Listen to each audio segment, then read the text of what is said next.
Growing up, I grew up in the middle. I wasn't rich, but I wasn't poor in the sense that uh, I had a nice house.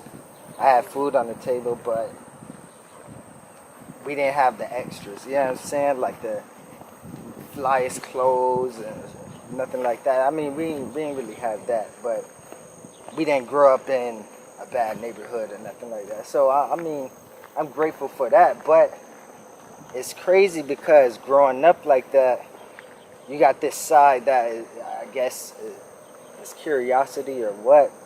So once I got old enough to hang by myself, I started hanging with that crowd. You know, like I felt like I didn't fit with any crowd. I was in the middle. Like I didn't grow up in the hood per se, so I couldn't hang with the hood kids because we got different perspectives. But I wasn't rich.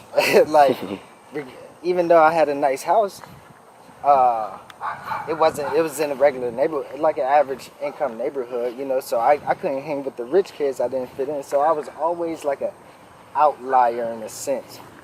But it worked out because my friends were outliers, you know. But I always, I don't know. I always had. I knew I was special in a sense. Like I wasn't aware of it, but you can feel it. You know, you can feel that you can do anything. You know, like I remember I would start off every school year with good grades. Like I'm talking about killing it. And then after like the first 2 weeks, I chilled because I knew it was something I could always wake up and do. So I'll do my homework the morning of, or you know, I'll study for a test the morning of, because I just knew I can do it. Now that I'm older, I think back and it's like, imagine if I would have put my all into something, you know. Even now, I literally feel like I can be anything I want to be as long as I put my all into it. From my childhood, I don't feel like anything I ever did, I reached my full potential. Nothing. I can't name one thing, which is sad, but at least I'm aware of it, you know. I can't name one thing because I was always good at everything, you know, which is it's a catch-22. It's okay to be good. I mean, you might pass, you know, you don't have the difficulty other people do, but when you're good at everything, sometimes you get satisfied, you settle, you know. You settle and then you don't really know how good you could have been because it was easy, you know. You didn't put that extra work. I played sports. I look back, the people who make it to the league or professional or whatever like that, they weren't the good kids. They were the kids who did all the extra running and extra this, extra that. I mean, if I would have did something, those were the kids we picked them. We like, man, I ain't running, because I knew I was gonna play. Like, I knew I was gonna start. I knew I was gonna have a position regardless. So, but all that catches up, and then you develop habits that it carries over into other areas in life, you know. So now I want to try and make it an effort to give my all, you know. Let me actually see what my full potential is. If I do that and fail, all right, at least I know I gave it my all. But until I give it my all, I mean, I can't be satisfied. I did enough of that in my childhood. I always thought I was gonna be a football player or something like that. Like I even went to college and majored in to be a sports agent just because I didn't know any other jobs. Like honestly, I mean, I knew a policeman, fireman, a lawyer, and a football player. That was all I was focused on, playing football. So when it came down to, you know, that not working out, I was stuck. I mean, I didn't like school. I only really liked school, even though I was smart.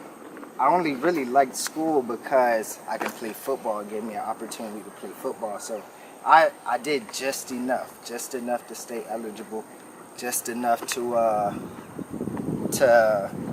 be able to play basically.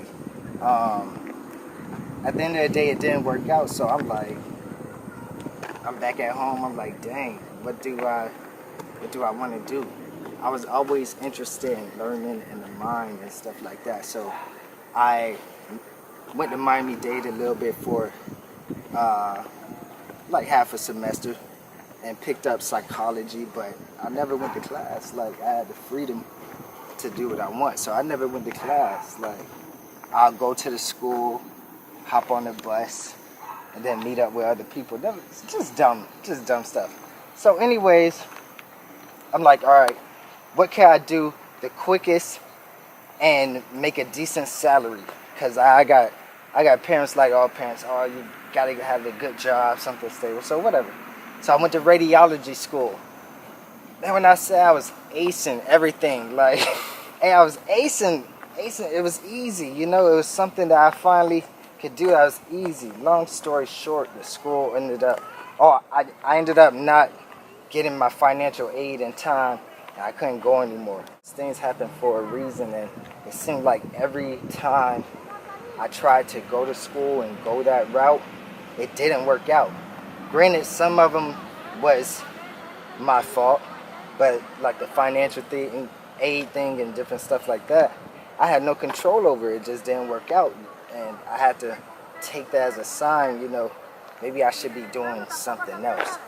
So trying to keep up and you know, not fall too far behind. I got a job here, a job there, a job, but I never liked working a job at all. Like, only because I would go in a job and I say, I can run this place. Like, I know a better way of doing things. Like, I always had that mindset where I can take this place to the next level if I really could, you know? Like, but I'm way at the bottom of the totem pole. Like, I'm basically a servant, or I'm indispensable. I have no value. I didn't like that feeling. I didn't like just being treated like a number, because I knew my potential. I knew what, you can give me a managerial job today and I'll crush it. Not knowing anything, that's just how I am. So I went to New York for a little bit. The idea was introduced to me, heard it, brushed it over, whatever. Then I just kept coming back to real estate. And that's why I always gotta say know your why, because I do this not only for my freedom, but I have a heart that wants to be in a position to help people. Like, I've risked my job to help people. And the crazy thing is, I worked jobs where you had to be for the business and not the people. And I really didn't like it. You know, I used to be the person who was like, hey, this ain't right. You know what I'm saying? Or if I can give credits or something like that, I'll give more than I should. Like, I was always that type of person. So I looked into real estate. Get signed class. I was killing it. Like, the teacher loved me. I knew. I was excited because the class was only 8 weeks, and it was something that I can do. You know what I'm saying? Like, it was something that I didn't mind studying for. I didn't mind learning something new in, because it can go so many ways. There's so many avenues. It opens up so many doors.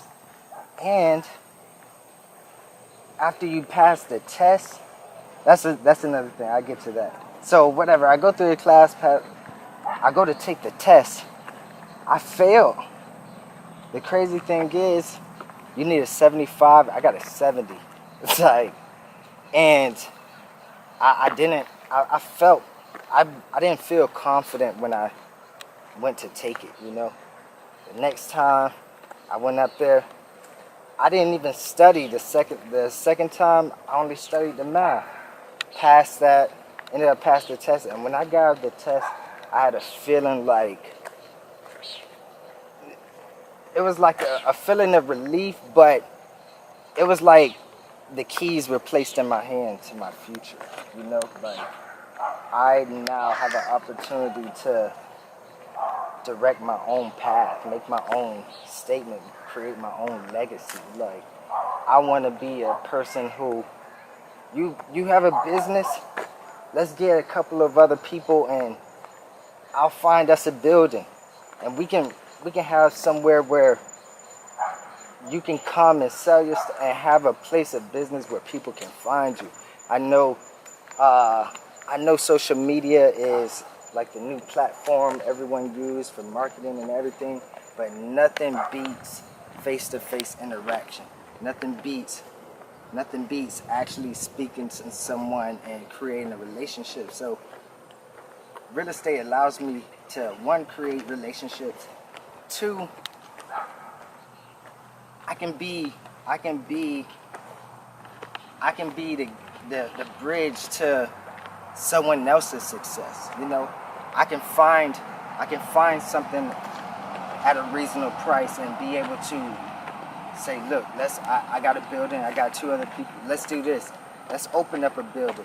My goal is to eventually have a place where everyone, everyone who is, let's not, my goal is to have a place where people can create their own success, whatever that is. I envision farmland where we can grow our own crops. You know what I'm saying? And it's no need for people to be homeless because they can be out there working and farming and get a decent wage. We don't have to pay them pennies on a dollar. Places where we don't have to go to Walmart. We don't have to go to other stores and spend our money. We can spend our money within ourselves. So it's so much more than the $1 million. To be honest, yes, I would love to live good and be comfortable. But I would only do that for the stability. Anything extra in any way, I will take money out of my own pocket and help your business flourish. You get me? I want to be the person who, we have places where these people begging for money, they don't have to beg. They can come and cut grass and service the lawns at some of these properties or paint or anything. I feel like I do this to be an outlet, an outlet for people that have been down for so long, I guess that's my why.